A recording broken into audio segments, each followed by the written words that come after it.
ensonga eguddewo etukubye wununu etukubye yakikwe omusirikale nakugamba tukume bali tetunakumwe bati ng'emigo gyalumye dda omusajja ankubye omuggo wano n'ankuba emiggo mu mugonge ku magulu zenazena swana kutambula bulungi naye nga batukubye babadde ba SFC n'abamagye kukwata munange n'aba NDS abatibadde mu maaso Isando Francis abadde waggulu ne camera person we nga tugenda okulaba abasirikale bakola ki babasongamu boogera oluswayiri muveeyo biki ne balengera ne yaffe ne bagamba abalala bano wano ne tugamba ye ate tukoze eki kati nze mulabye nga bajja tuwaniza awaka mbadde tudde mu maaso ne nyongera okuba nga ndookinga oluggi after locking that door ne bajja ne balusika ne bakonda endagwamu ne basuka buli wamu wonna ndowooza naffe abannamawulire tuli banafu twali badde tuteekawo embeera eri abasajja abo bakumadde ne tubasibira ekikookolo ensi yonna nebalaba nti abasajja bano bali kubanga olwaleero batusanze mu mmotoka netubadde tutambuliramu ne batukuba abantu nga 20. wabula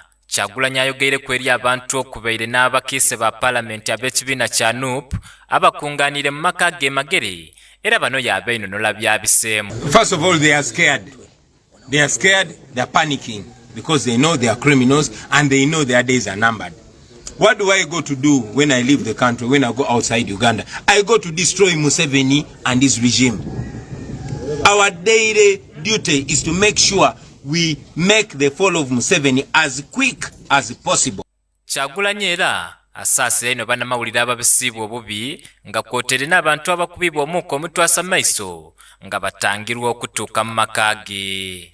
Njagala obebaza bannamawulire olw'okubeera wano okwongerayo eddoboozi lyaffe munzikirize okusooka kwa byonna mbasaasire olw'okutulugunyizibwa n'okutyoboolebwa kwe mutuuseko olwaleero nabe bannamawulire nga babakuba ne basaayasa zi kamera zaabwe omukubi waffe ow'ebifaananyi gwe bayita Motive Kasaga bamukubye ne bamufuira pepper spray ekyo no tukivumirira naye bye tulwanyisa era bijja koma era tumanyi nti tekiridira kuba nate okutyobola bannamawulire nga bakola omulimu gwabwe.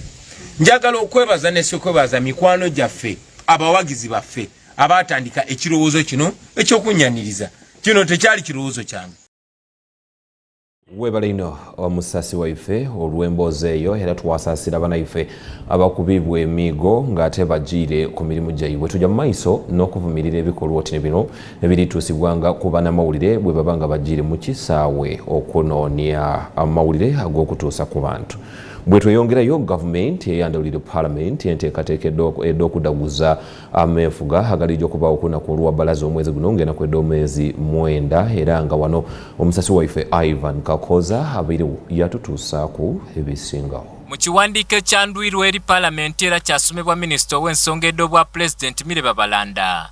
Minisita akobye nti buli muntu yenna waakwikirizibwa okwetaba ku mikolo gino awaza kusosola mu biti by'abantu waire ebyobufuzi ng'emikolo gino gyakuba mu disitulikiti ey'Ekitugumu era ng'omukulembeze w'eiwanga Yoweri Kaguta Museveni n'asuubirwa okuba omugenyi omu. Irrespective of their religious, political or tribal differences come together to celebrate our freedom from colonial bondage. It's on this day that Uganda attained high independence after 70 years of British rule. Right, Honorable Speaker and Honorable Members, the theme for this year's celebrations is Sustaining a United and Progressive Nation, Taking Charge of Our Future as a Free Nation. The theme recognizes our nation's history and the compatriots who patriotically provided and sustained the leadership, ideology, and momentum towards self-rule. Wabula abakise mu paalamenti okuli akiikirira Kampala eya wagati Muhammad Nsereko bakoba nti wagati mu kukuza emikolo gino gavumenti esaana yeekube mu tooki ku nsonga y'ebisomesebwa ebyazimbibwa ku musingi ogw'abafuzi b'amatwale nga bano bakoba nti tibikaagasa eiwanga Uganda nga ne Uganda okwesigama ku mawanga g'abazungu ku bwidandabi nti kisaina okunogerwa eddagala nga tudaguza ameefuga gano. Kampala bali willing n'okusasula omuwendo ogusukkako ne bwe kwandibadde nga levy tugisa ku mafuta naye nga ssente tezitwalibwa walala kuba emmotoka ezaffe ze ziyitako ababeera mu Kampala ne Metropolitan. So singa tusobola okuŋŋaanya ssente ezivudde ku road fund ne bwe tuba tuwongezaako naye nga tugambye nti eno infrastructure ya kuzimba kibuga, tuzimbe train, tuzimbe enguudo, mu myaka 5 tusobola okubeera n'ekibuga naffe ekyeyagaza. Ate ekyo tuteekwa okukikola nga tewaliwo oludda lwe twekubidde, kubanga ate omusolo guno kye gubeerera omulungi ogw'amafuta, ate onywedde mafuta oyinza obutagulaba nnyo. For the statement, and it sets the ball rolling for a debate.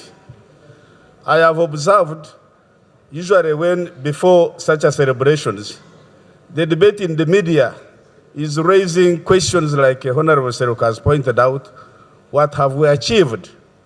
But for us who have engaged in studies of self-determination, I can say without any contradiction that there is nothing sweeter than freedom. Abakiisa abandi bakoba nti gavumenti esaine ekozesa olunaku luno okwefumitiriza ku kw'ebyebigisonzaamu olunwe nga kwoteire n'ebiruubirirwa ebyaleeta ameefuga bye baavaako era. Okusooka ne bali Abannayuganda mwena okutuuka oku independence y'omwaka guno era buli muntu independence agitegeera bubwe era omwaka guno twaba kuba kitugumu national celebrations ejabo kuba Abannayuganda mwena abasoga mwena mbatakirya independence ensa ey'omwaka guno. Omuzungu akoba ati enjoy responsibly. Kyanaku nti tusolwalero nga ekiyitibwa independence kiwanyi kubanga luli twava mbasibira mubwa abafuzi abali abafuzi b'amatwale abazungu nga tulowooza nti tuzemu oboli awo menunula kubanga amenunula ago galimu okuba nti Bannayuganda wabawo ssemateeka abalungamya era ng'obukulembeze bulungamizibwa enfuga y'amateeka nga bannansi beesalirawo. Bwe twogera kati bannansi era nabo bali mbuwambe tebakyalina kye basobola kwesalirawo. Aye one tulina bingi ebyokusoomozebwa because badada baife abasobola okulwanira this independence wanu bakozesa ekigambo kwegaita kusobola okutuuka ku lunaku luno era nekyabafuula abawanguzi. Uganda nga olwaleero wetwemere tukalina okusimozebwa kw'amaanyi nga tweyawire ku side said tribes, political parties and so on. Deerabira okutuddukiza nti okusobola okwachivinga ebigendererwa eby'abadada baife twetaaga okuba nga tuli walala okusobola okukuuma ebyenfuna byaife n'okubyongera mu amaani. Ivan Kakoza nakusakira emboozi eno ku lwa Baba TV Amakonde. Webalino munaife Ivan Kakoza olw'emboozi eyo. Butini wabairewo okuwanisaganya ebisongovu wakati w'ebyo by'okwerinda n'abandi ku bagenyi ababaire bamaze okutuuka mu maka ag'omukulembeze w'ekibiina kya National Unity Platform Robert Kyagulanyi Ssentamu Wale Magere oluvannyuma olwa Robert Kyagulanyi Ssentamu okuvunaanyizibwa ku kisaawe Entebbe bw'abaire nga yakatono okuva ku bugenyi bw'abaireku mu mawanga agenda. Katubane biki ebibaire Magere. Luno oluguudo olwatumibwa Freedom olujja maka ag'omukulembeze w'ekibiina ekya National Unity Platform Robert Kyagulanyi Ssentamu era nga webukeyo nakwo olwaleero bo baliraanwa bwe babaire ensuguti nga bali kwesunga okwamiriza muliraano waibwe era ng'embeera ekaali miraala. Wabula embeera etandiise okutabuka ku ssaawa nga mukaaga ogw'amali ag'ekyemisana we batandiise okubona ebimotoka ebyokwerinda nga bisazeeku amaka ga Kyagulanyi oluvannyuma olw'okukitegeera nti yano amaze okutuuka ku kisaawe eky'ennoni eky'Entebbe. Era wano bano abakungu b'ebyokwerinda nga okulembebwa mu DP Sowe Kasangati bagezezaaku okweta abakuumi b'oku geeti ya Kyagulanyi okwogera ku nabo wazira nga bano balinga balifuwira entamendere. Ye Nkobe wabiseewo akabanga mpawe kaaga ebyokwerinda byayongera okunywezebwa era n'ennoni ya poliisi eboneibwa ku ngeri kwezungulula amaka ga Kyagulanyi okwotaire n'obutundutundu obuliraine waawo ekireetaire abasinga okutandika okudagadira. Mu mbeera eno waliwo abagemeibwa kubanga n'omuvubuka amannibwa kwa Gabo Byanga olw'okulemeraku ng'ali kwenda okutuuka mu maka ga Kyagulanyi waire nga gabaire gasaliibwako. Ye nga wakalina kuzunza ndoki abataka batandiise obuno oluseregendo lwakabanga lya poliisi edisowa 8 taaku n'emmotoka eddindi edda abantu obuntu omubaire n'ey'omubaka akulira oluuyi oluvuganya gavumenti mu Parliament Mathias Mpuuga Nsamba bino daatuuka okuyingira mu maka ga Kyagulanyi. Wabairewo okuwamisaganya ebigambo okwotaire n'okusikagana amataayi wagati w'ebyokwerinda oluvannyuma olw'okudeemera ababaka ba Parliament okujja okujja mu maka ga Kyagulanyi. Wazira nga biseewa akabanga nga katono kati abakungu ab'ebyokwerinda batandiise okwikiriza abantu batonotono okujja mu maka ga Kyagulanyi, ekintu ekisanyusa abawagizi be nkobi y'abasinga bayingirire nga bali kusasadya busasadye.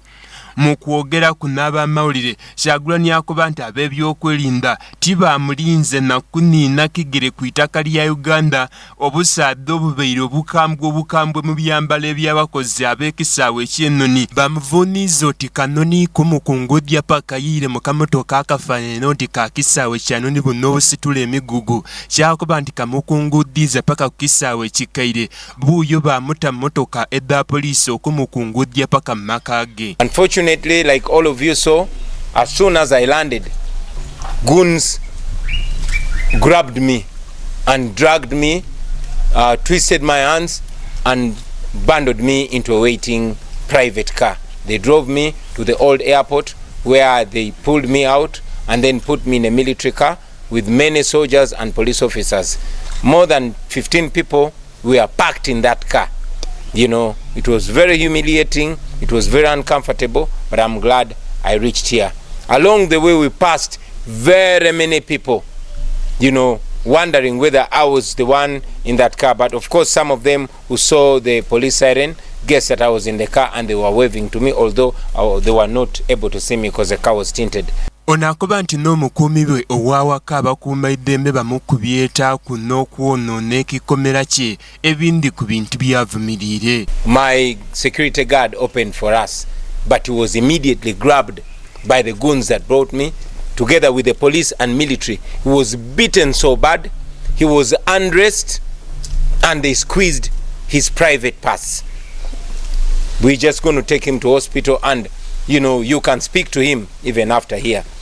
Onavumirira ebikolwa eby'ebitongole ebikuuma eddembe eby'okukuba bannamakubo ng'akuba nti kino tikyandibeere kikolebwa era mu di gavumenti eddirija okwiraku luno lwidaasigala nga lufumo. We condemn that and we are going to make sure that we push hard to have those innocent people released. Kyagulanyi akuba nti bano kye bakoze tikiri mu mateeka kubanga mweno okwinuka olugendo lwe tasabye okuba kwerinda kwedda kumuwerekera paka mu maka. People announced that they were going to welcome us. Maybe the police also decided to give us a smooth welcome. Their smooth welcome included arresting more than 300 of our supporters and members. Their smooth welcome included grabbing me from the tarmac like you saw. Era onaakuba nti eddindi ku nsonga edda amutwala enda wa Uganda n'okwira kuno agema obuyinza wazira kusikuulikana. However, we are strong. We continue to pursue what we've been pursuing all along. In the coming days, we shall address the media and we shall, you know, guide on the way forward. Era niife okuva mu maka ga Kyagulanyi Nkobe nga bo abakungu ab'ebyokwerinda mpaali seguka nga niweddiba emmotoka eddiri kwidda ndala bali kujaaza ekitulaze lunwe nti bano bayinza obutainuka maka ga Kyagulanyi obwire buno. Muhammad Mukalu nakusakira ewulire lino ku Baba TV Amakonde. Muhammad Mukalu n'abaire mu maka g'omukulembeze w'ekibiina kya National Unity Platform okututuusaako emboozi eyo. Butiini ku lwalubaale oba olwa Ssabbiiti lwasaasira enongera kwedda omwezi 8 omwezi gwene guno walijja abaawo okusabira eggwanga n'okwegayirira mu ssengwa Uganda esigale ekalimu emirembe nga kwotaire n'obulamu obweyagaza. Bino byonna bikolebwa nga twetegekera okudaguza ameefuga g'omukozi ogw'enkaaga n'omwenda agalijja okubaawo ngenda kwedda omwezi 9 ku lunaku lwa bbalaza oba olwete olunaku lwa kintu era nga bannayuganda mwena basabibwa okuba nga ate babaawo mu kusabira eggwanga. Katubone ebisingawo.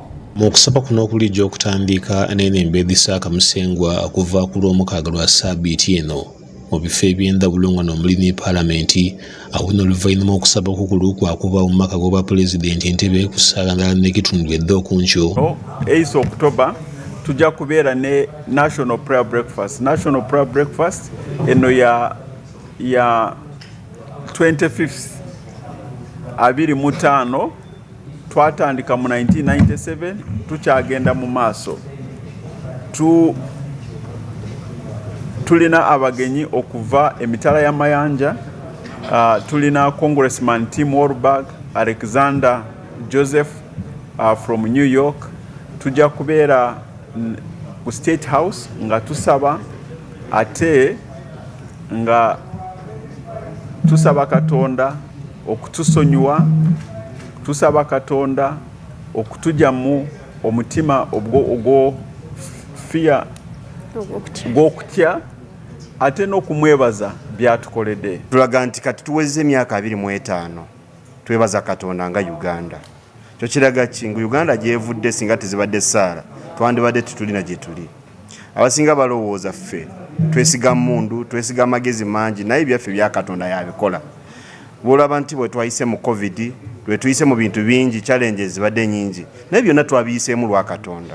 Nolwekyo tulina kwebaza abakulembezi baffe nga ffe nga Parliament twagala kwebaza Speaker ne leadership ya Parliament, ate nga ffe nga prayer breakfast team twagala kwebaza chairperson waffe Oweekitiibwa Honorable Minister nga nti atukulembedde bulungi ate n'atulaga we tulina okugendera. Mukaaga abakyala tugenda kubeera ku Parliament ku Women Forum before the National Prayer Breakfast tenabaawo. Ku Sunday tugenda kubeera n'abakyala ffenna tusabira wamu nga bamaama b'eggwanga. Tusooka kusaba n'okuyigirizibwa n'okuliira obujulize abanaffe abakulembeze bayiseemu.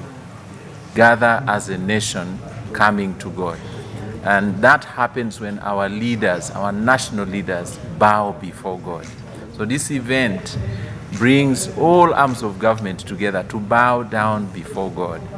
And it will be important for us as a citizenry to bow with them. God still has a place in this country, and like Honorable Bahati said, for us to have had the peace that we have in the region, it's not out of our guns, it's not out of our economy, it is because God still reigns in this country.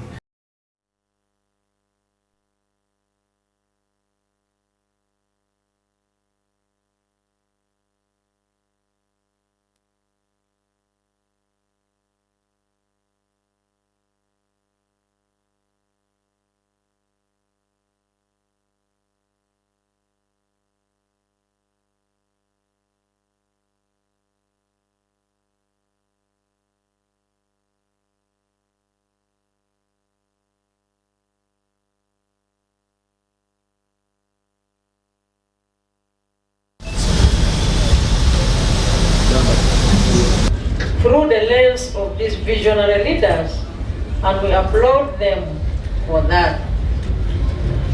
When I assumed the mandate of leadership as president in 1986, Uganda was reeling from years of political and economic turbulence.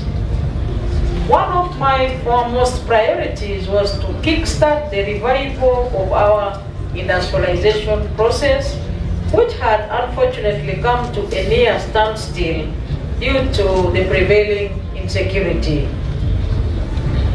The subsequent introduction of the privatization policy was instrumental in stimulating private sector growth. From a position of net importation, Uganda has since transformed and embraced sophisticated value chains, integration across various economic sectors. I think this strong bond will lift the manufacturers to new heights.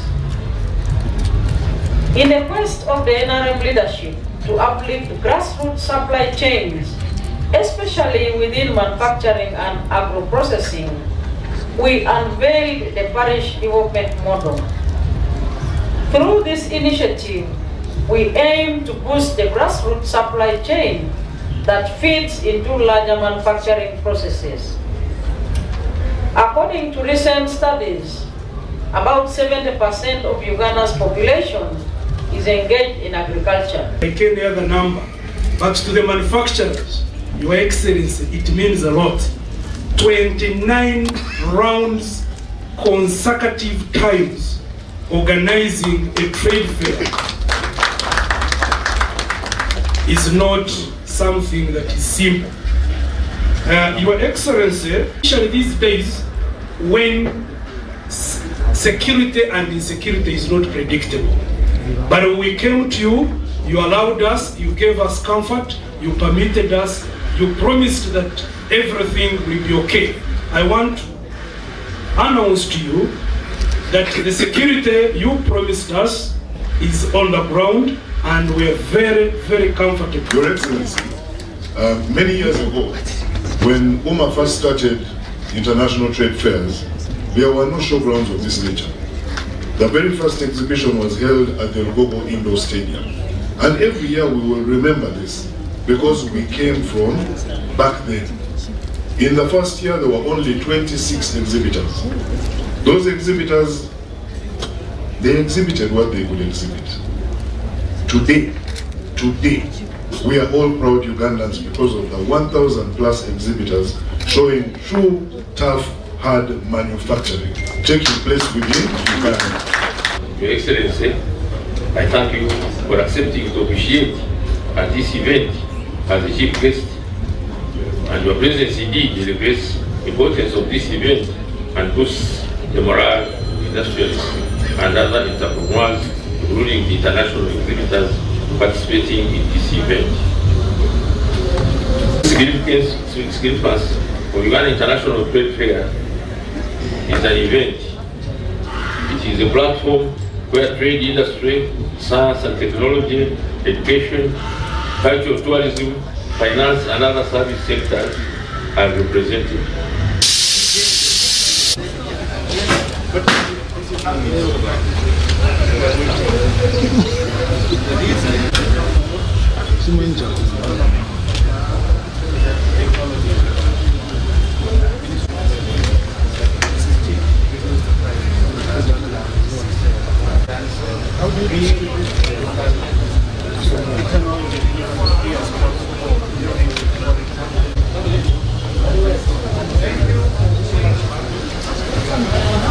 Webale ino munaife Jogeza Nicholas olw'emboozi eyo eri kututwala butereevu mu nsambo d'Abasoga bwe tuwumula mu katono tulikuwira na kitundu kyakubiri eky'Amakonde ku 3.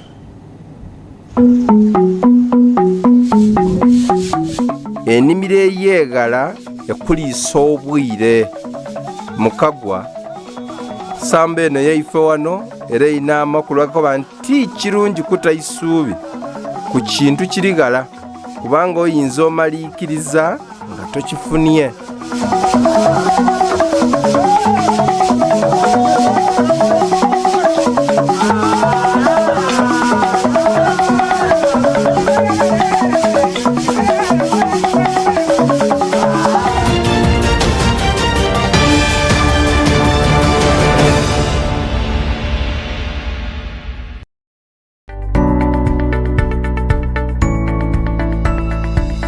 Enoni Baba TV obusoga bulayire. Obadde odaagana by'amasimu Dalton Phone Center ekikozi tutuuse n'amasimu ag'omulembe mu bika bya Itel, Tecno saako ne Infinix aga cash saako n'ekibanja mpola era nga ffeffekka abalina license ekkiriza okuwola amasimu ku kibanja mpola. Tutunda amasimu saako n'ebigenderako byonna oyagala chargers, battery, USB cables, memory card, housing, screen oba screen guard nga kwotadde ne power banks ez'omulembe era nga tusuubuza ne spare yenna. Tulina ne workshop omuli ba technicians abakanika amasimu aga smart saako n'amapeesa. Tutunda ne safe eri gwayagala okutereka ebyapa oba essente zo okuviira ddala ku kilo 2, kilo 5 saako n'olukumi. Tutuukirira wali amaduuka gaffe oba tukubirako ku simu zino wammanga 0750 9 4 oba 0784 78 2 Dalton Phone Center ky'ekyokuddamu kyo kyokka. Munywa biki? Kwata. Oyo gwe bayita hot temper. Remember, bro, it's not a joking subject. Bro! Mukategede! KDB hot temper! Hot temper! Bekatule kwaya suko wobi. Eddekende lya KDB hot temper gene lisange mu maduuka n'amabara ne supermarket n'effe ebisanyukirwa mu ggwanga mw'abasuubuzi mukube ku 0700 770 526 oba 0763 760 036. Akolebwa Majestic Botras abakola Kyalenga Champion, Kyalenga Tonto wamu ne KDB Lion. Thank you. Hello, Eric. Come and see my new home. Are you looking for the best quality paint for your dream home? Be part of the new revolution with our Global Paint Silk Vinyl that gives you beautiful, shining interior walls, as WeatherCoat gives you never fading and strongly guarded walls against bad weather conditions. Located along Namavi Industrial Park, Global Paints, a reliable product. Sasura obagura ne MTN Momo olwo tukuddi